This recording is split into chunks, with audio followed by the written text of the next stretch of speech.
In my 40 years on the bench, I've seen wealth do strange things to people. I've watched privilege create blind spots, watched entitlement replace empathy. But this case involved a woman who threatened a homeless veteran outside a coffee shop, then walked into my courtroom like she was attending a charity gala. Her name was Victoria Ashford, wife of real estate billionaire Jonathan Ashford, and she genuinely believed her husband's bank account could erase what she'd done. Let me tell you what happened when she learned otherwise, and why this case has been viewed over 8 million times. The case file arrived on my desk on a Tuesday morning in November. Assault and battery, threat of harm against a vulnerable person. The victim, Robert Chen, 52 years old, homeless veteran, Purple Heart recipient who'd served 2 tours in Iraq. The defendant, Victoria Ashford, 38 years old, no criminal record, married to one of Providence's wealthiest developers. As I read through the police report, I felt that familiar tightness in my chest that comes when you know something's deeply wrong. The incident occurred outside Brood Awakenings, a coffee shop on Westminster Street. Robert had been sitting against the building with his service dog, a German shepherd named Riley, holding a sign that read, "Homeless veteran, anything helps, God bless." God. According to multiple witness statements, Victoria had exited the coffee shop carrying a $7 latte when Robert politely asked if she could spare any change. What happened next was captured on the coffee shop's security camera, and I have to tell you, when I watched that footage in my chambers, I had to pause it twice just to compose myself. This wasn't a case of someone having a bad day. This was something else entirely, a complete absence of human decency that I knew I'd have to address directly. Here's what happened that November morning, and I know because I watched it from 3 different camera angles. Robert was sitting peacefully with Riley beside him. The security footage showed him nodding politely to people who passed, never aggressive, never blocking the sidewalk. When Victoria emerged from the coffee shop, he made eye contact and said, according to witnesses, "Excuse me, ma'am, could you spare anything today?" What I saw next made my blood run cold. Victoria stopped, looked down at him, and her face twisted into something I can only describe as disgust. She didn't just say no, she didn't just walk away. Instead, she bent down slightly and said, and this was picked up on audio, "Get a job, you disgusting leech. People like you are ruining this neighborhood." Robert, according to witnesses, responded with dignity. He said, "I'm a veteran, ma'am. I served our country, just fallen on hard times." That's when Victoria did something that still makes me angry to recall. She took her coffee, that $7 latte, and poured it directly onto Riley, the service dog. The animal yelped. Robert jumped up to protect his companion, and then Victoria stepped back and screamed, "He's attacking me! Someone call the police! This homeless man is attacking me! I've been doing this job long enough to recognize false accusations." The footage showed clearly that Robert never touched her, never moved toward her. He was trying to comfort his burned dog while she fabricated an assault. Within minutes, police arrived. Here's where it gets worse. Victoria immediately began name-dropping. "Do you know who my husband is, Jonathan Ashford? He owns half the buildings in this city. He golfs with the mayor. I want this man arrested immediately." One officer, Officer Patricia Mendez, and I later commended her for this, calmly reviewed the security footage right there on the shop owner's tablet. She saw what really happened. Instead of arresting Robert, she arrested Victoria. The look on Victoria's face when the handcuffs went on, I saw that in the police body cam footage. It was pure shock. She genuinely couldn't believe that laws applied to her. As I continued reviewing the evidence over the next week, the case became even more disturbing. The veterinary report showed that Riley sustained minor burns on his back and ear. Robert had rushed him to a free animal clinic, using the $12 in donations he'd collected that morning to help pay for treatment. The vet documented the injuries and provided photographs that broke my heart. This loyal service dog who'd helped his owner through PTSD, burned by someone's deliberate cruelty. 7 witnesses gave statements. 7. Every single one corroborated the same story. Robert was polite, Victoria was cruel, and her accusation of assault was completely false. The coffee shop owner provided footage from 3 cameras, the entrance, the sidewalk, and the interior window view, All showed the same thing. Then there was Robert's medical history, which I reviewed with his permission. 2 tours in Iraq, honorably discharged, Purple Heart for injuries sustained in Fallujah, diagnosed with PTSD and traumatic brain injury. He'd struggled with employment, lost his apartment, ended up on the streets, but his VA caseworker submitted a letter describing him as gentle, honest, and working hard toward stability. What struck me most was the psychological evaluation the prosecution ordered. A forensic psychologist interviewed Victoria and noted consistent patterns of entitlement, lack of empathy, and belief that social status exempts one from legal consequences. At 52 years old, with injuries that still caused Robert pain, being publicly humiliated and having his service animal harmed, this wasn't a minor altercation. This was assault, animal cruelty, and filing a false police report. By the time this case reached my courtroom, the video had exploded across social media. My clerk, Angela, told me it had over 6 million views on TikTok alone, with people across the country outraged at how Victoria had treated a homeless veteran. The coffee shop owner had posted the security footage with Robert's permission after Victoria's attorney tried to pressure him into deleting it. That attempt at a cover-up only made things worse. News outlets picked it up. Veteran advocacy groups rallied. The hashtag "The Justice for Robert" was trending. But here's what I tell people and what I told my staff that morning. It doesn't matter if 8 people see it or 8 million. In my courtroom, everyone gets the same fair process. The viral attention doesn't change what I do.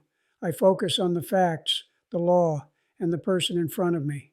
That said, I'd be lying if I said I didn't feel the weight of it. Veterans were watching. Homeless advocates were watching.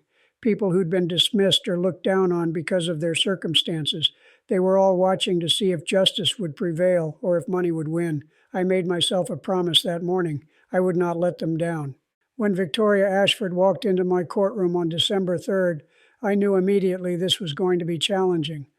She wore a cream-colored Chanel suit with pearl earrings that probably cost more than most people make in a month.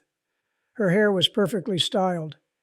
Her lawyer, Marcus Whitmore, one of Providence's most expensive attorneys, walked beside her carrying a leather briefcase.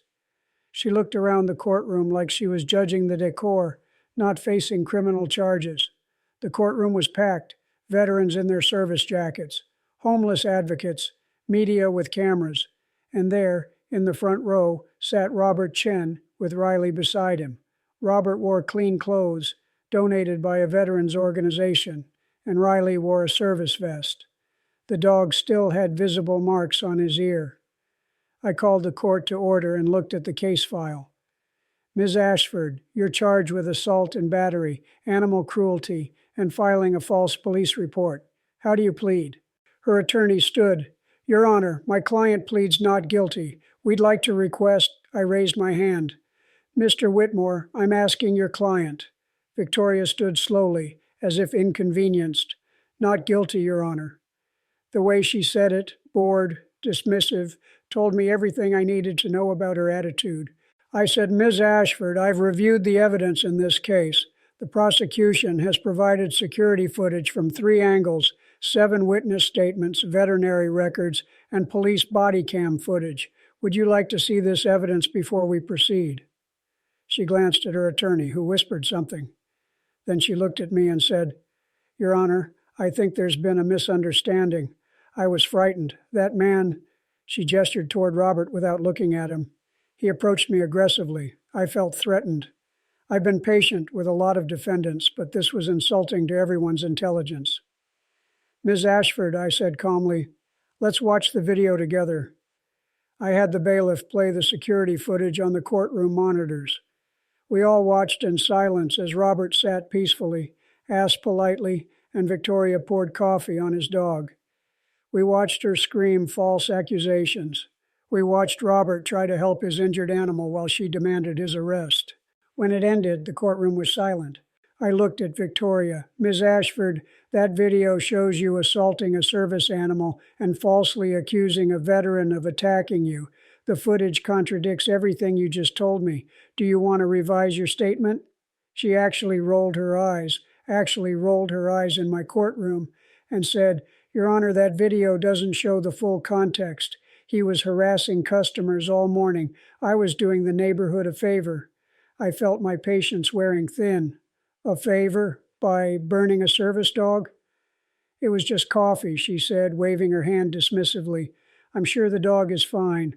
My husband has already offered to pay for any vet bills, so I don't understand why we're still discussing this. That's when my bailiff, Tony, approached the bench with his phone. Your Honor, you need to see this. He showed me Victoria's Instagram account, which had been screenshot and sent to the court by multiple people, posted just 2 days ago while awaiting trial. She'd written, "Can't believe I have to waste my time in court over some homeless drama. My lawyer says this judge is tough, but please, everyone has a price. This will disappear like everything else."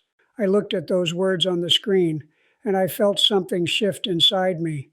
I looked at Victoria and said, Ms. Ashford, did you post on Instagram that everyone has a price and that this case will disappear like everything else?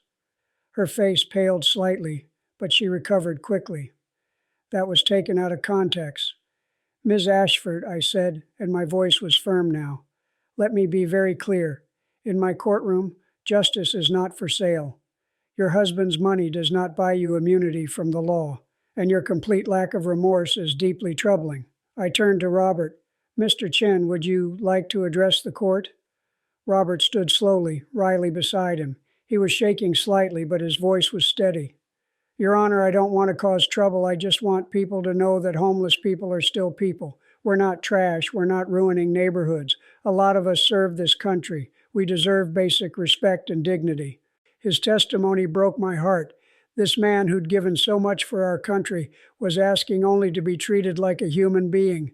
I looked at Victoria, searching for any sign of remorse, any hint of understanding. Nothing. She was checking her phone. I've been on this bench long enough to know when someone needs a wake-up call. Victoria Ashford needed more than that. She needed a complete recalibration of her understanding of justice and accountability. Ms. Ashford, I want you to understand something. I paused, letting the courtroom settle into complete silence. I've been a judge for 40 years. I've seen thousands of defendants. Some are remorseful. Some are scared. Some genuinely made mistakes. You posted on social media that everyone has a price, that this case will disappear. Another pause. Let me tell you what's not going to disappear. Mr. Chen's service to this country, Riley's injuries, the humiliation you inflicted on a vulnerable person, and the fact that you lied to police officers to try to have an innocent man arrested. I could see her lawyer shifting uncomfortably. You poured hot coffee on a service animal. You falsely accused a veteran of assault. And you've shown absolutely no remorse. In fact, you've shown contempt for this entire process. I leaned forward slightly. This sentence isn't just about punishment. It's about teaching you something you should have learned long ago, that your actions have consequences, that wealth doesn't exempt you from decency, and that every human being, regardless of their housing status, deserves respect. I looked at my notes, then back at her. Here's what I'm ordering. You are found guilty of assault and battery, animal cruelty, and filing a false police report. I sentence you to 90 days in jail with 60 days suspended pending completion of the following conditions. Her face went white. You will serve 30 days in the adult correctional institution. No early release, no work release. You will experience what it's like to lose your freedom, just like you tried to take away Mr. Chen's freedom with your false accusation. Your Honor, her attorney started. I raised my hand. I'm not finished. Additionally, you will complete 500 hours of community service at homeless shelters and veterans organizations. You will work directly with the populations you clearly have contempt for. You will serve meals, clean facilities, and listen to their stories. You will pay $5,000 in restitution to Mr. Chen for emotional distress and to cover Riley's medical expenses. You will issue a public written apology to Mr. Chen to be read in this courtroom and posted on the same social media accounts where you mocked these proceedings. You will complete an empathy training program certified by the court, and you are prohibited from going within 500 feet of Mr. Chen or any location where he receives services. I looked directly at her.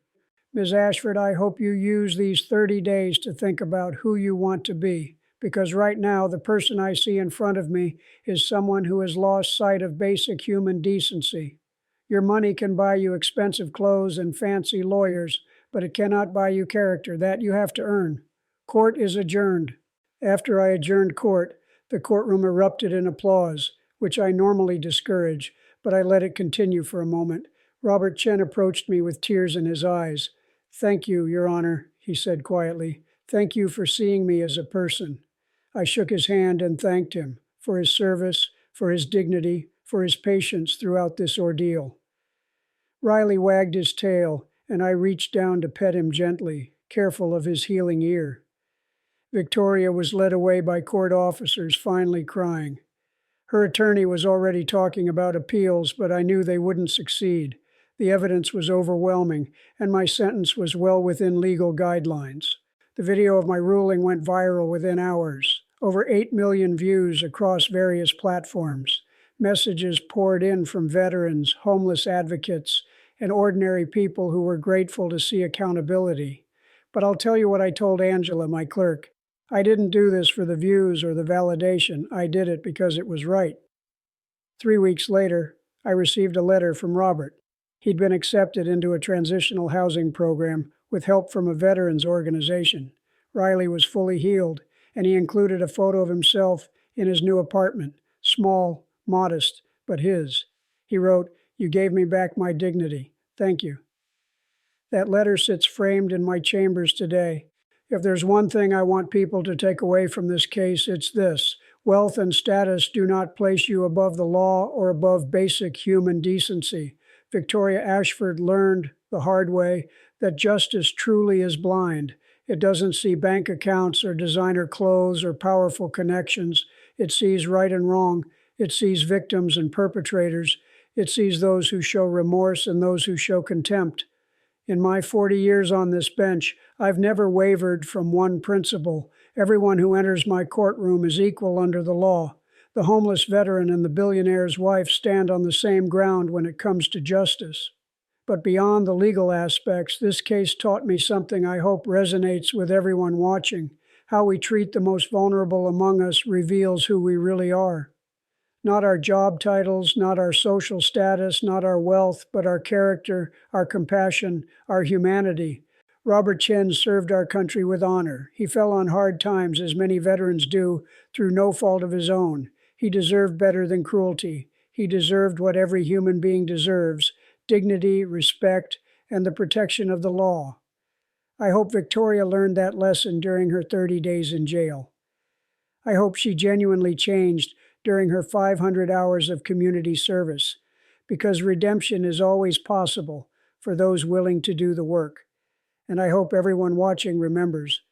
The next time you see someone experiencing homelessness, see them as Robert, as a person with a story, with dignity, with value.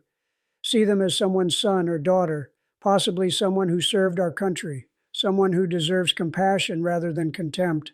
That's what justice means to me. After 40 years on this bench, that's what I still believe.